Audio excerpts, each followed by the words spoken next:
CCP minister and its department, panchayat, यांच्यानी थिंगा एक इन्स्पेक्शन कंडक्ट करचें within the 300 metre before the exposition आनी पळोवचें कितें लिगल आहा आनी कितें इल्लीगल आहा तें सोत भायर सरतले.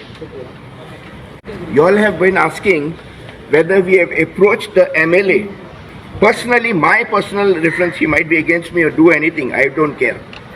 But I can really say, if this MLA who was for Congress had jumped, we cannot trust him. Today, he is in the board of town and country planning. He doesn't know all these things that are going on. If he really has intention, he will do the right thing.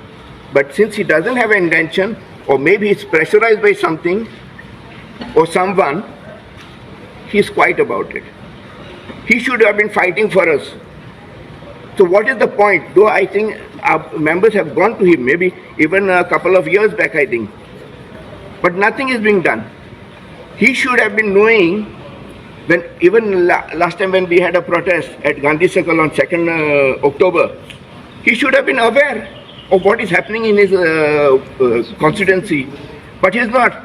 He wants to do a lot of entertainments, competitions, but he doesn't look at this kind of things. He should. These are the basic things what a village should be seen to.